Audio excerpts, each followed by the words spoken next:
Assalamualaikum warahmatullahi wabarakatuh.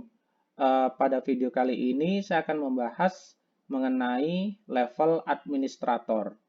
Nah, level administrator ini diperlukan untuk membagi peran masing-masing administrator dan membagi hak aksesnya.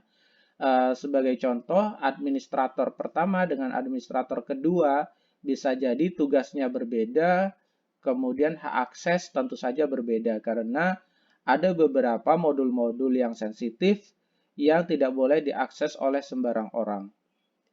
Nah, untuk melakukan pengaturan level administrator, di menu sebelah kiri pilih menu administrator, kemudian pilih submenu level administrator. Nah, level administrator ini akan berbeda-beda untuk masing-masing organisasi karena akan terkait dengan kebijakan dari masing-masing organisasi. Yang pasti nanti ada super admin. Super admin ini adalah administrator kunci, di mana administrator kunci ini dapat mengakses modul-modul yang bersifat sensitif, modul-modul kunci, modul yang dapat mengubah akses dari administrator lain. Kemudian modul tersebut juga bisa mengubah password administrator lain, menambahkan administrator lain, atau menghapus akun administrator lain. Inilah yang dimaksud dengan administrator kunci atau super admin. Nah, apa saja atributnya? Yang pasti ada namanya akses khusus. Akses khusus ini akan berhubungan dengan modul-modul yang memiliki akses khusus juga. Jadi ketika akses khusus ini dicentang, maka administrator dengan level ini dapat mengakses modul dengan akses khusus tanpa melewati rule atau aturan dari hak akses administrator. Sebagai contoh, super admin sudah diset sebagai administrator khusus dengan hak akses khusus. Kemudian modul untuk membuat administrator juga itu diset sebagai modul dengan akses khusus. Maka meskipun dalam hak akses administrator ini nanti ditentukan bahwa si super admin ini tidak boleh mengakses modul administrator. Namun karena keduanya sama-sama akses khusus, maka super admin tetap dapat mengakses modul administrator. Begitu. Kemudian bagaimana cara menambahkan level administrator ini? Karena tentu saja level administrator pasti sudah ada pada saat instalasi. Jadi ketika aplikasi ini diinstal belum ada data-data lain, namun level administrator ini sudah pasti ada. Nah, untuk menambahkan lagi level administrator, pilih tombol tambah seperti ini, kemudian dimasukkan levelnya ini dengan menggunakan angka. Angkanya berapa? Nah, ini angkanya. Angkanya kita bisa atur sendiri dari mulai 1 sampai sekian. Tentu saja angka ini tidak boleh bentrok dengan level lain. Misalnya ini sudah ada angka dari 1 sampai 7, maka ketika kita membuat baru, angkanya harus lebih dari 7, misalnya 8, 9, dan seterusnya.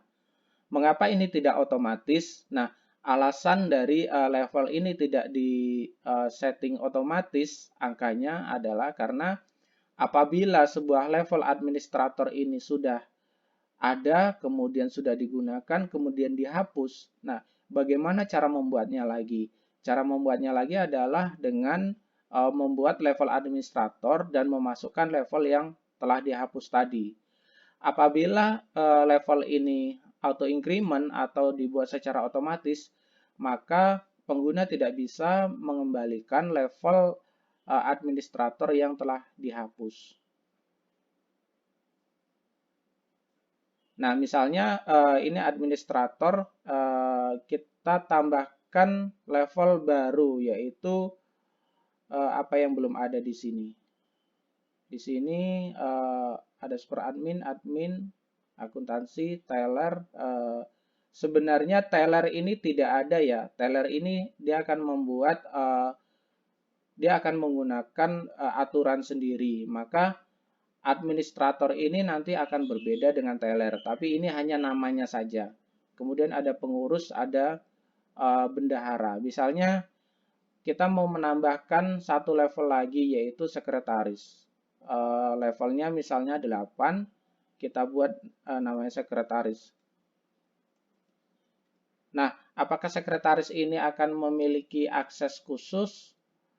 Sepertinya tidak, tapi nanti akan tergantung dari organisasi tersebut apakah akan menggunakan akses khusus atau tidak.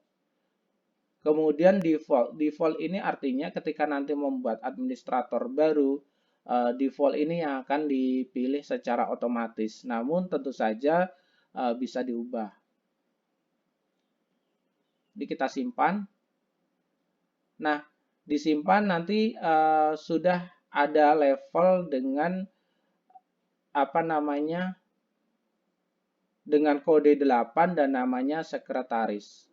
Kemudian mengapa ini tidak urut? Ya, tentu saja ini bisa diurutkan dengan cara mendrag seperti ini. Nah, kita sudah mengurutkannya. Bagaimana cara menghapusnya?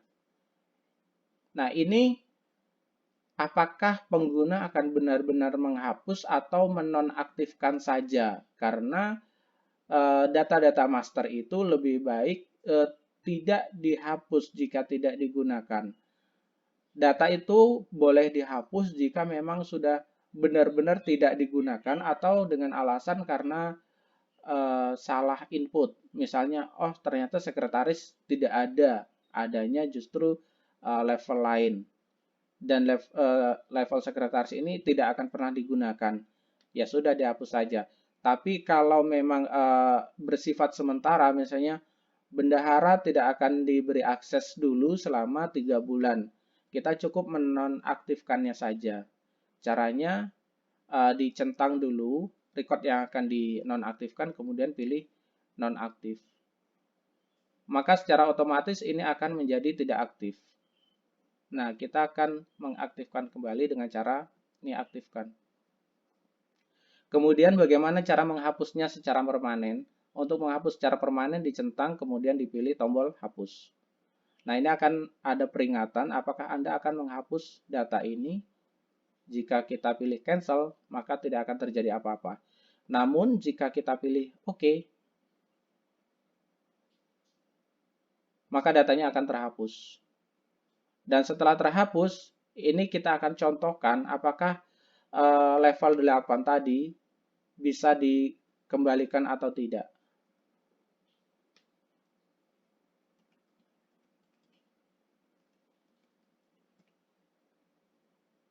Kita simpan.